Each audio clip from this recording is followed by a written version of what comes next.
statistik. Pemusatan data, kita akan mencari nilai median atau rata-rata.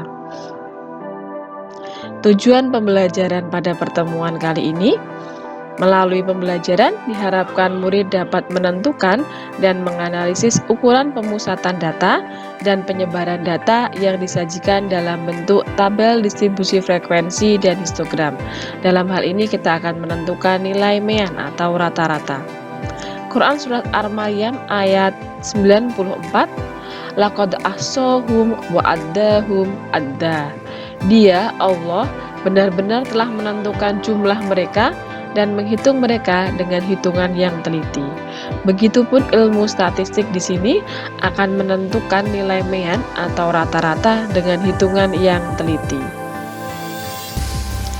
Median atau rata-rata merupakan ukuran pemusatan data dari sekumpulan data yang merupakan suatu nilai yang diperoleh dari sekumpulan data itu dan dapat digunakan untuk mewakili kumpulan data tersebut.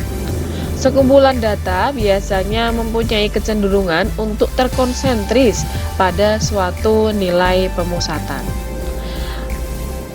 Nilai rata-rata atau median untuk data berkelompok nanti caranya ada 3. Yang pertama dengan menggunakan rumus umum rata-rata hitung, kemudian yang kedua dengan menggunakan simpangan rataan atau rataan sementara, yang ketiga dengan cara pengkodean atau coding. Yang pertama terlebih dahulu kita mau menentukan rata-rata dengan menggunakan rumus umum rata-rata hitung. Tabel berikut memperlihatkan berat badan 50 murid SMA Islam Al-Azhar 7 Solo Baru.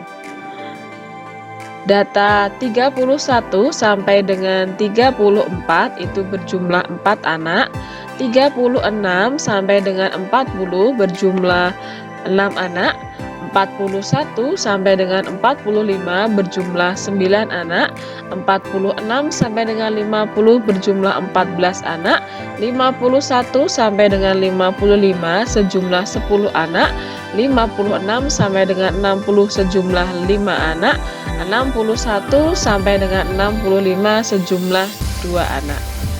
Untuk rumus rataan hitungnya disimbolkan dengan X, ada strapnya atas kita baca X bar, itu adalah sigma FI kali XI per sigma F, atau secara lebih umum jumlah data dibagi dengan cacah data, seperti itu. Baik, kita coba untuk menghitung dengan menggunakan rumus umum rataan hitung. Baik, untuk menggunakan rataan hitung menentukan rata-ratanya, kita butuh untuk mencari nilai tengahnya di sini ya. 33 kita peroleh dari batas bawah ditambah batas atas dibagi 2. Berarti 31 ditambah 35 dibagi 2. XI 38 ya. Kita peroleh dari 36 tambah 40 dibagi 2. Untuk 43 kita peroleh dari 41 plus 45 bagi 2 dan seterusnya. Sampai dengan di sini XI-nya adalah 63, kita peroleh dari 61 plus 65 dibagi 2. Kemudian di sini untuk mencari FXI kita kalikan antara frekuensi dengan nilai tengahnya. Dalam hal ini berarti 4 dikali 33 sama dengan 132. Kemudian 6 dikalikan 38 hasilnya adalah 228, dan seterusnya sampai dengan kelas terakhir 2 dikalikan 63 sama dengan 126 itu ya, sehingga nanti kita bisa tuliskan untuk XI-nya itu adalah 132 tambah 228 dan seterusnya sampai dengan 126. Kemudian sigma F-nya itu adalah 4 ditambahkan 6 tambah 9 tambah 14 dan seterusnya. Kita hitung di sini 2365 dibagi 50 sehingga hasilnya adalah 47,3. Nah, demikian mencari rata-rata dengan menggunakan rataan hitung. Selanjutnya kita akan mencari rata-rata dengan menggunakan simpangan rata-rata atau rataan sementara.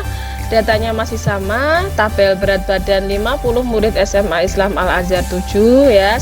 Untuk rumus mencari rata-rata dengan menggunakan simpangan rataan itu adalah X bar sama dengan XS plus sigma FDI per sigma F ya.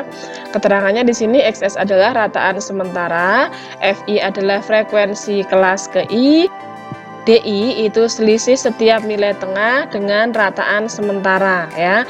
Rataan sementara itu kita peroleh dari mana tadi?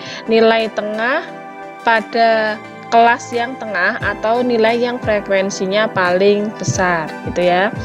Baik, kita ambil kita buat tabelnya. Di sini ada dua kolom tambahan ya, ada kolom DI dan kolom FXI ya.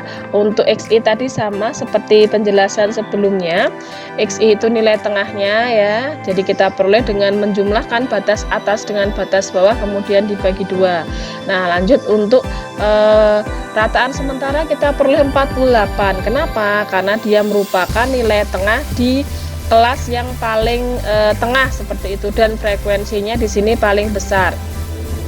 Misal kamu ambil untuk rataan sementara 43 pun juga nggak ada masalah ya, atau 53 juga bisa. Hanya saja nanti untuk nilai komputasinya atau penghitungannya itu angkanya lebih besar ya, seperti itu. Oke, kita lanjut untuk mencari DI. DI di sini adalah XI dikurangi XS.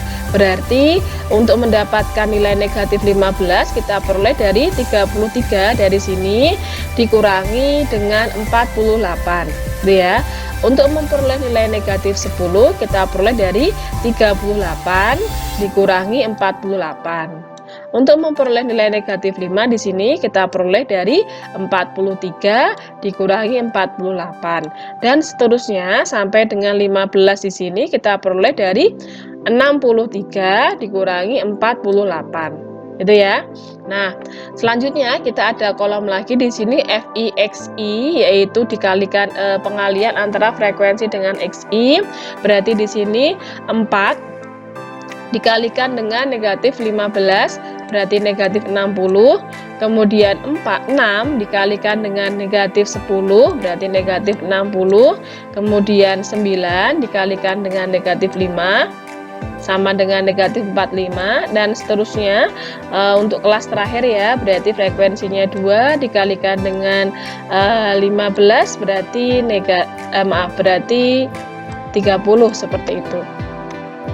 Kemudian kita tuliskan di sini 48 itu selaku XS ya, kemudian dijumlahkan antara hasil pengalian frekuensi dengan nilai tengahnya ini negatif 60 tambah negatif 60 tambah negatif 45 tambah 0 tambah 50 tambah 50 tambah 30 dan untuk frekuensinya juga kita jumlahkan 4 ditambah 6 tambah 9 tambah 14 ditambah 10 ditambah 5 ditambah 2 kita hitung hasilnya 48 ditambah negatif 35 dibagi 50 ya, hasilnya adalah 48 dibagi 48 ditambah negatif 7 berarti hasilnya adalah 47,3 seperti itu ya. Hasilnya sama, hanya saja Bunda lihat di sini untuk penghitungannya itu angka-angkanya jauh lebih sederhana seperti itu.